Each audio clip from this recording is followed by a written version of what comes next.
Como terceiro ponto que eu destaco nesse contexto aqui de mudanças estruturais que serão trazidas pela nova lei de licitações, eu trato também a respeito do upgrade, assim eu chamei, o upgrade do assessoramento jurídico. Bem, todas as organizações, até mesmo para cumprimento do que está escrito ali no artigo 38 da Lei 8666, tem uma unidade de assessoramento jurídico.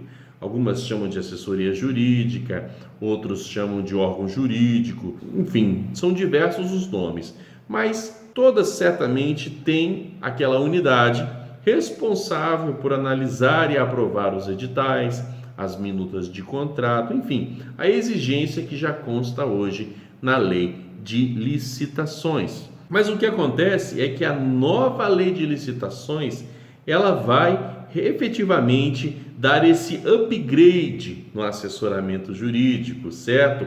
Atribuindo mais responsabilidades e outras atribuições que diferem do que já está previsto hoje na Lei 8666. Bem, o primeiro deles que eu destaco está também no artigo 8º, parágrafo 3º, e diz respeito àquilo que eu já citei ali no ponto anterior, que é o seguinte: o assessoramento jurídico, ele terá esta atribuição / responsabilidade de acompanhar o agente da licitação, que não andará mais sozinho. Nas suas atribuições, as regras relativas à atuação do agente de contratação, todas aquelas atribuições que ficarão sob sua responsabilidade, terão que contar com o apoio do assessoramento jurídico. Não haverá mais aquela distância. Muitas organizações, não são poucas, tá, pessoal, tem um buraco, um distanciamento abismal entre a unidade administrativa e a de assessoramento jurídico. Por força da lei agora, as duas vão andar juntas. Caberá ao assessoramento jurídico prestar apoio para o desempenho das funções essenciais à execução da nova lei de licitações. Isso está lá no artigo 8º, parágrafo 3º do PL 1292. Bem, e para além disso, a gente vê que no artigo 19 diz o seguinte: os órgãos da administração com competências regulamentares deverão, e aí olha o que diz o inciso 4º, instituir, com auxílio do assessoramento jurídico, minutas de editais, de termos de referência, de contratos padronizados e de outros documentos. Uma atividade que já era muito comum, já exercida há algum tempo pela AGU para alguns órgãos do Executivo, passa a ser por lei uma responsabilidade de todas as unidades de assessoramento jurídico das organizações públicas. E aqui nós estamos falando dos 3 poderes, esta responsabilidade. Estamos falando também das 3 esferas, estadual, municipal, federal, né? Que é que a gente trata mais aqui nos nossos vídeos, mas em todas essas esferas, as unidades de assessoramento jurídico, caberá essa responsabilidade. A responsabilidade de definir os documentos padrão, modelos de minuta de edital, termos de referência, quanta dificuldade os gestores têm na edição de um bom termo de referência. Ora, de acordo com a nova lei, a unidade de assessoramento jurídico vai se debruçar agora sobre esse documento, definindo um padrão para facilitar a vida do agente de contratação, da equipe de apoio, da unidade responsável pelas licitações e contratos dentro de um órgão. Então essa é uma mudança também estrutural muito relevante. Dentro desse contexto também do assessoramento jurídico, nós vimos aí o que diz o artigo 52 da nova lei de licitações, que diz o seguinte: ao final da fase preparatória, o processo licitatório seguirá para o órgão de assessoramento jurídico da administração, que realizará controle prévio de legalidade mediante análise jurídica da contratação. Então olha aí que coisa interessante. O processo ao fim da fase preparatória, estamos falando aqui da fase interna da licitação, aquela fase em que o procedimento é instruído com todas as informações, para que se chegue àquele lugar onde você tem informações precisas, resumidas num termo de referência adequado, que darão subsídio para a elaboração do edital e do futuro contrato ou de prestação de serviços ou de fornecimento de bens.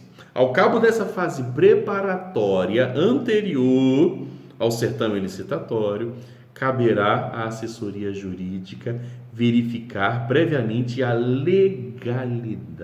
Olha aí, um controle interno, verdadeiro controle interno, verdadeira gestão de riscos, exposta de forma expressa aqui no artigo 52 do PL da nova Lei de Licitações. E competência de quem? Da assessoria jurídica. Então, você pode achar que até aí está sem novidades, falar assim, não, aqui no meu órgão já faz tudo isso aí. As novidades não param, tá? Então, quando a gente olha para o parágrafo 1º desse mesmo artigo, estamos falando aí do artigo 52, né?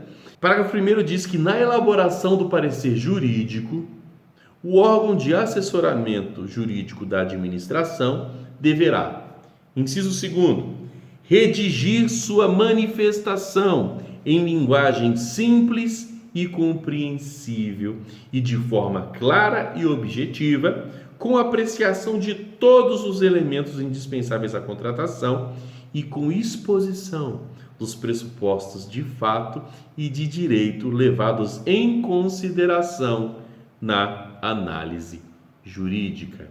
Meus amigos, isto aqui é um avanço incrível dentro dessa norma, porque cabia à jurisprudência do Tribunal de Contas trazer os elementos que deveriam constar do parecer jurídico.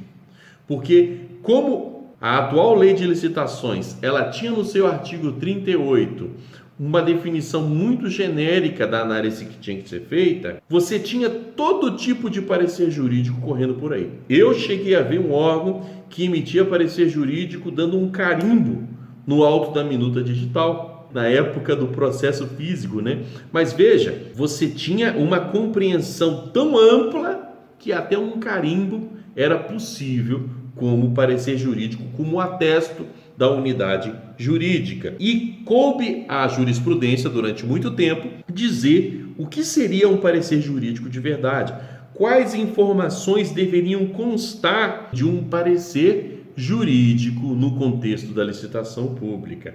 E agora nós vemos aqui a própria lei dizendo quais são os requisitos de um parecer jurídico correto, falando de clareza, falando de objetividade, falando da necessidade de apreciação de todos os elementos indispensáveis à contratação, falando de analisar os pressupostos de fato e de direito quando na sua análise jurídica. Então veja que os pareceres genéricos, os pareceres padrão, que era só Ctrl+V e Ctrl+C num e no outro processo, eles não existirão mais, por força, não mais da jurisprudência, mas da própria literalidade da lei de licitações. E o parágrafo 2º desse mesmo dispositivo, ele fala que o parecer jurídico que desaprovar a continuidade da contratação,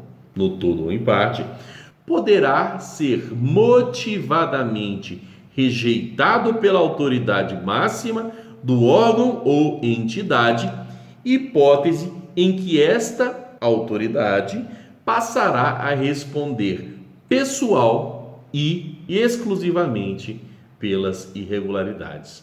O que o PL está falando aqui agora é aquela situação em que o parecerista jurídico apresenta uma restrição, um problema de ordem jurídica, por óbvio, relacionado àquela contratação, e a autoridade, a despeito desta posição, segue normalmente com o procedimento licitatório. O que a lei está dizendo aqui é que se afasta a responsabilidade da assessoria jurídica e, continuada a licitação, verificada alguma circunstância que gere irregularidade, que gere prejuízo ao erário, enfim, qualquer inconformidade, a responsabilidade por isso recai unicamente sobre a autoridade que afastou o parecer jurídico. É lógico que aqui estamos falando de irregularidades que sejam decorrentes daquela falha especificamente apontada pela assessoria jurídica. Nós temos aqui, na verdade, a assessoria jurídica sendo resguardada da decisão da autoridade que, como nós já sabemos, e a jurisprudência do TCU também já vinha falando isso, que ela não fica presa àquilo que a assessoria jurídica fala. Ela tem a autoridade para dar continuidade, mesmo que haja um juízo de reprovação daquela assessoria jurídica. Responsabilidade fica para a autoridade. O artigo 116 é outro ponto também que traz um avanço aí na compreensão da participação da assessoria jurídica no contexto de licitações e agora especificamente no contexto de execução contratual. Artigo 116 do PL, a execução do contrato deverá ser acompanhada e fiscalizada. Parágrafo 3º, o fiscal do contrato será auxiliado pelo órgão de assessoramento jurídico. Aquela situação comum em muitos órgãos de você ver ilhas funcionando dentro da organização, aquela unidade responsável por licitar, a outra responsável por gerir e fiscalizar o contrato, a outra responsável pela assessoria jurídica, elas estarão unidas. Era muito comum também que a participação da assessoria jurídica acabasse naquele momento em que ele proferisse o seu parecer a respeito da legalidade da minuta digital, de contrato e etc., e se afastasse depois completamente. E agora você vê aqui a própria lei falando da possibilidade do fiscal do contrato lançar mão do conhecimento do assessor jurídico para a execução da sua atividade.